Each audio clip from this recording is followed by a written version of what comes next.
I'm going to a match at every single round of this season's Champions League. So far, I've watched a penalty shootout in Gibraltar, a local village team play in Wales, got absolutely rat-arsed in Hungary, and then had to change all my plans in France when I found out that the Lille home game wasn't being played in Lille, whilst I was on the train to Lille. But they were the qualifying rounds. We've now made it to the big leagues, the league phase. So I've come here to Milan to come and watch Inter Milan. So this building might be quite nice, but it's got nothing on Lincoln Cathedral, and it's also got nothing on the San Siro. In my opinion, the most iconic football stadium in the entire world.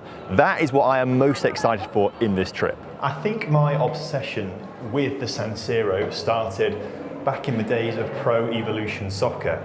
They must have had quite a few stadiums on that game, but I only really seem to remember the San Siro from it. And ever since then, I think I was just so impressed by how big it was. And it's just always been my favourite stadium. And I think it is the most iconic football stadium in the entire world. I have never been before, so I am so excited to complete my pilgrimage to the San Siro.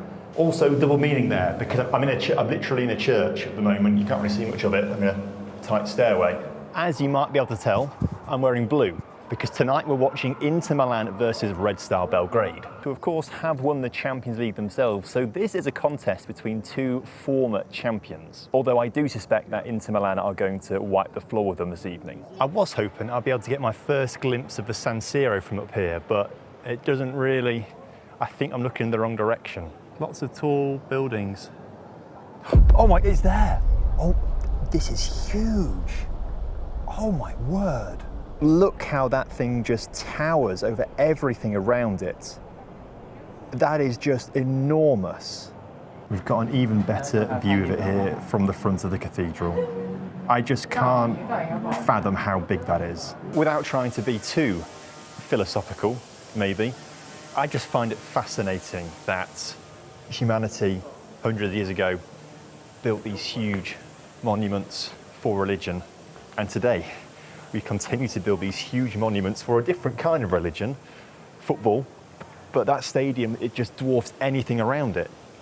It's huge. I actually cannot wait to get there this evening now. I'm so excited. So let's switch focus for a second and let's talk about the new league phase format. Why have UEFA changed it all? Well, actually, Inter Milan are part of the reason why. Cast your minds back to the European Super League, this breakaway competition that was formed by the likes of Real Madrid, Manchester United, both the Milan clubs actually. They were going to break away from UEFA and have their own European competition where they could guarantee huge big ticket events where they could milk their fans for lots of money to go and see them play against other European giants. However, that quickly fell apart because there was so much backlash from the fans of all these clubs. But that really worried UEFA, so they felt forced to make some changes to the Champions League. The tournament has also been expanded to 36 teams. However, 2 of the new extra spots actually go to the 2 best performing countries from the previous season. So that means it's going to pretty much always go to a team from England or Spain or Italy or Germany, rather than directly awarding a league phase spot to an actual champion of another European league. But it does mean if a club like Man City have a poor season domestically, they have another safety net to get them into the Champions League for the next season. It also means that every single club now has 8 fixtures instead of 6 fixtures. As a result, UEFA have more TV games to sell for lots of money. But it also means that the top European clubs are guaranteed at least 2 big ticket games against other big European clubs. Previously, a game like Liverpool versus Real Madrid would never be possible in the group stage format. However, that is exactly what's going to happen this season in the league phase when Real Madrid take on Liverpool. Plus, with 8 games, it does also mean that if a giant like Real Madrid or Liverpool, for example, if they lose a game to Slovan Bratislava, they have 7 more chances to recover rather than 5 and hope for the best in the group stage. A big league table with 24 teams qualifying pretty much always guarantees that these big European clubs that were threatening to leave are never going to get knocked out of the league phase unless something absolutely terrible happens to them. However, I feel like it might actually be more exciting come the end of a league phase, when there's actually going to be quite a few teams on the final day of the league phase having something to play for. Anyway, let me know what you think down in the comment section below. We've had 2 game weeks of this now after you've watched this video. Maybe you like it, maybe you don't.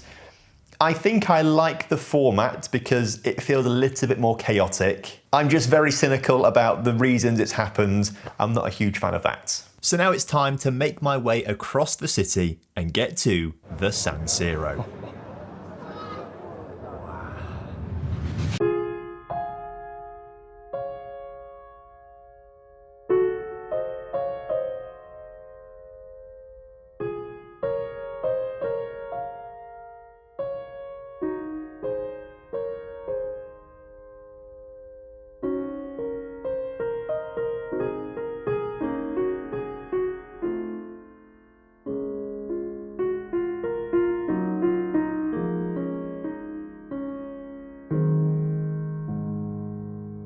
You just cannot appreciate how big this stadium is until you're here in the person.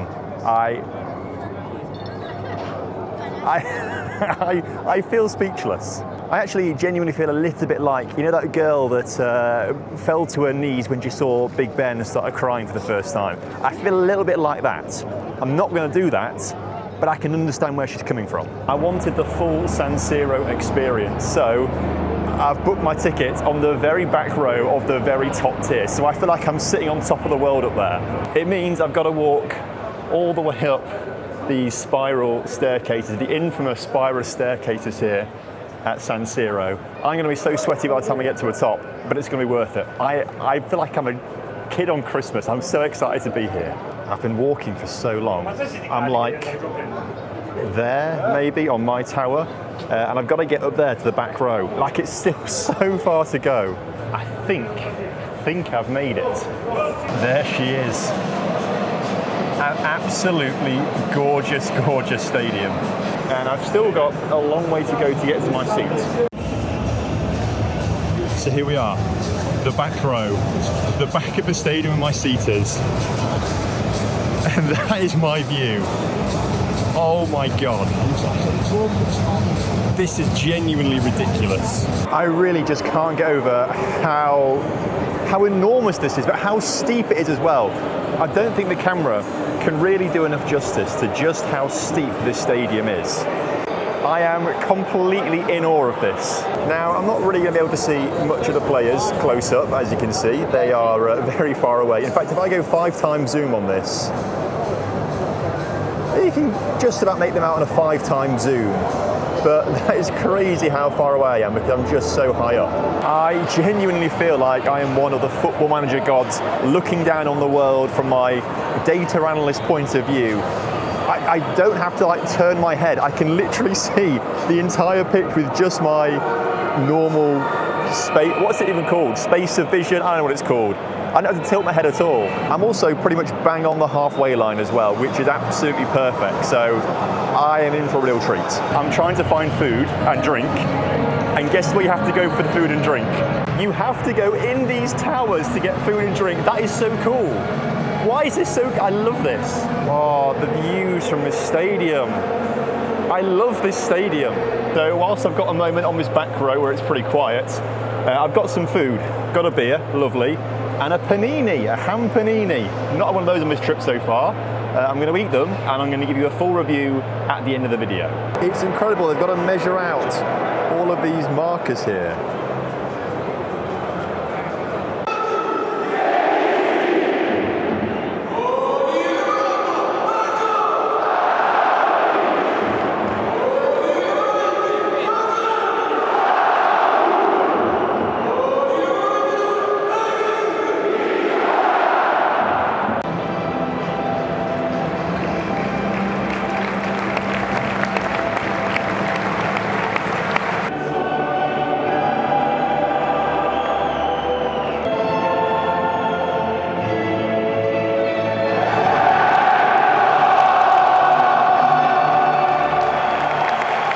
What a noise, what a song.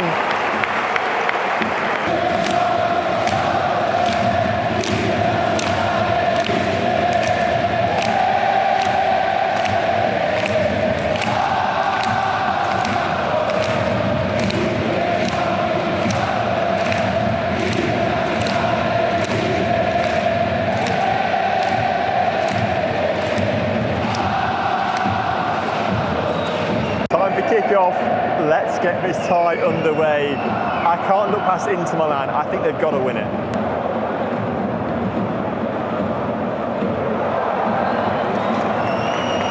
Inter, I thought, had just taken the lead. Nice cross into the middle, sweeping into that sort of corridor of uncertainty. Tucked away by the first man at the post. Apparently he was offside.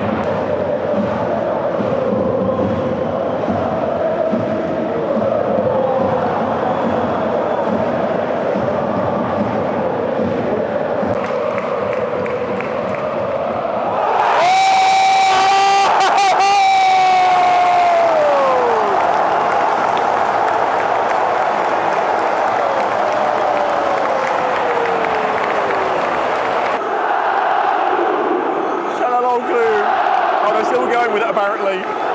Still going.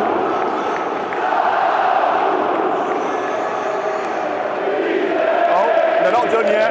Çalhanoğlu with a direct free kick. I've actually got it on camera, the whole thing. Do I show it? I don't know. Do I get copyrighted for this? One thing I've noticed about these seats so far, right, is amazing view in terms of tactical analysis. Right now I can see that Inter in a flat back five, they've just won the ball. And now both wing-backs are just pushing forwards immediately, going for it to transition into their attacking shape. And you can analyse that so well from up here. One downside, though, is depth perception. I genuinely have no idea how high the ball is going in the air. Crosses, I don't know if it's head height, knee height, foot height. You just can't tell how high the ball is going. It's been cleared. There was a chance it got cleared. The whole stadium was shaking then, when they were all jumping up and down. The whole thing was shaking. This is quite an old building. It can't take that much, surely. I don't want to fall to my death. Another goal offside. This linesman on the near side hates Inter Milan. I've also spent the entire game thinking there's no Red Star Belgrade fans here, because I just cannot see an away section. But I have just found it. It's this tiny section of away fans over there. Fair play to them. Also very brave to put them just right in the middle of the home fans over that far side of the pitch. I don't actually know what's worse, having to fly a flag constantly for 90 minutes or trying to watch a football game stood behind the man who's flying a flag for 90 minutes. Half time, it's 1-0 to Inter Milan. Çalhanoğlu in the 11th minute. Apparently there's only been 2 shots on target for Inter Milan and 1 shot on target for Red Star Belgrade. It feels like more than that. Obviously Inter have had 2 goals disallowed, both for offside. I think they were quite obvious calls because VAR checks, if there were any, were very, very quick. But Red Star do look dangerous on the counter-attack. They've got into the penalty area a few times. They've had a few shots on goal. I think they could actually get a goal here this evening. I do think Inter will be too strong in the second half. I wouldn't be surprised if they scored 2 or 3 in the second half. But the team from Belgrade are no pushovers. I'd like to see them against more even opposition, I suppose, to see what they could actually do. I'm going to say it. I think this game needs a Red Star goal to liven things up a little bit. It's been a really stale opening 10-15 minutes of the second half or so. I genuinely think if Red Star get a goal, that's going to ignite things. They've had a couple of chances, so have Inter Milan, and actually they're on the attack right now, on this near side of the pitch, apex of the penalty area. But the pass into the middle has been blocked. They retain possession, but they're 20 yards further back than where they were, Inter Milan. Ball played along the floor to the far side of the pitch, advancing on the apex of the penalty area, pushed out to the channel far side, played back out to the edge of the attacking third, now bang centre of the Red Star half, shot, blocked, cleared up to halfway. It's not looking good for Inter. They can't really get much of a decent chance. The low block of Red Star Belgrade is working out quite nicely. Oh, I've just got a notification on my phone. Red card for Lincoln City versus Blackpool. But for who, we don't know. I'm more interested in that right now, so I'll report back later on. Inter Milan make it 2-0. I missed the goal. I've no idea how that went in the back of the net. I was trying to find out who got the red card in the Lincoln City game. To make matters worse, it's Lincoln City who got the red card, Adam Jackson 2 yellows. Not quite sure what he's done wrong for both those yellow cards. But I was looking through Twitter, looking through the football score apps I've got to try and find out who got the red card. And then suddenly, everyone cheering around me. I missed the goal. Not my finest work.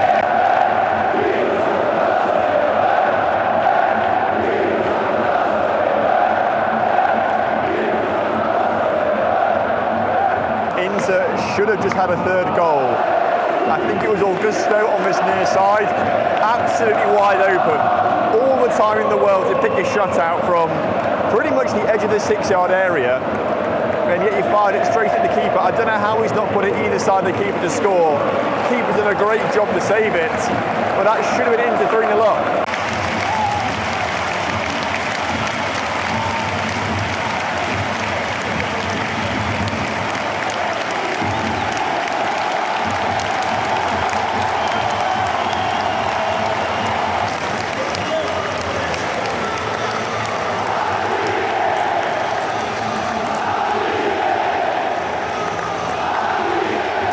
There's a reason he's one of the best strikers in the world. He's been on the pitch for 10 minutes and scored a goal. Beautiful finish as well. Just definitely put it past the keeper to nestle it into the bottom corner. Lautaro Martinez makes it 3, and that's the game wrapped up for Inter Milan now. They've been really, really good. Penalty, Inter Milan. Lautaro Martinez now brought down in the penalty area. It's a clear penalty for me. Lautaro's ahead of his man, he gets tripped up. It's clear cut. I think it's the easiest penalty decision you can ever have. Oh, is this going to VAR instead? He seems to be getting both managers together to talk about something. Well, he didn't seem to consult the VAR screen, but after 3 minutes, he's now going back to the penalty spot to let this penalty be taken.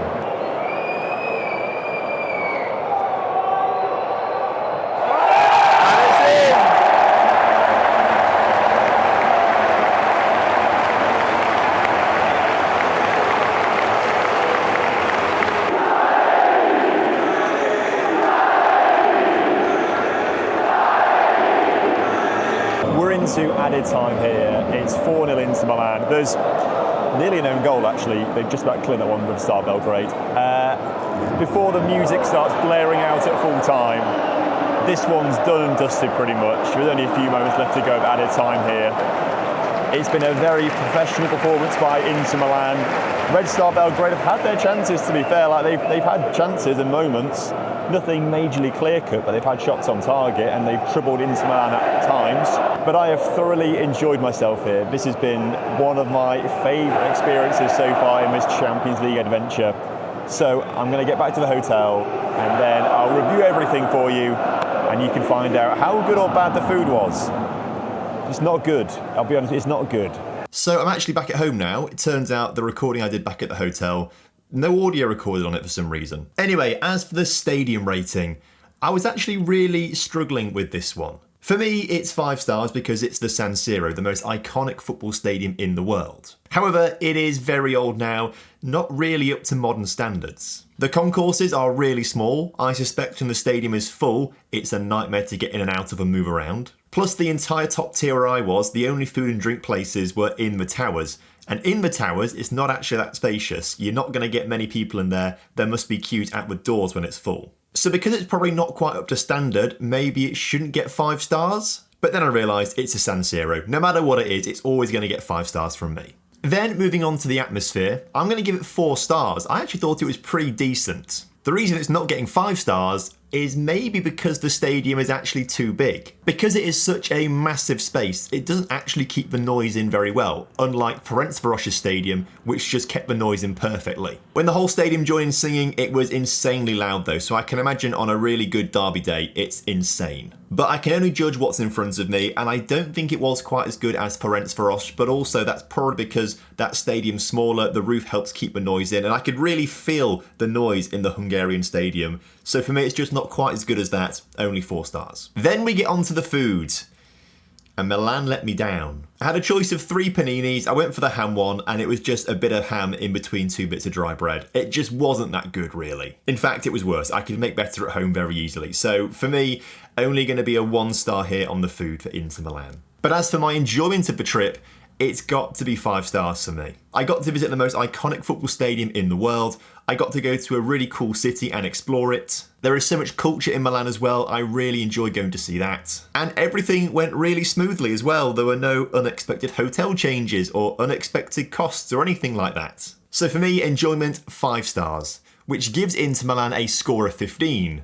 which only puts it in second place. The food has really let them down here. Had it been better, it could have been the best trip so far. Now, obviously, this series is all about going to one match at every round of the Champions League, but given the league phase is so long, I do want to do a few more trips between now and January when it ends. Of course, within that time, FM25 is going to be launched, and I'm going to be very busy with that. So that basically means any trips in November and December are kind of off the table. But any more games in October or heading into January, let me know which ones you want me to go to and I'll see if I can get some tickets for it. In the meantime though, if you've not seen any of the other videos, the playlist is on the screen for you right now to go and check out to see my trips to all the other games I've been to, and there've been some really fun ones.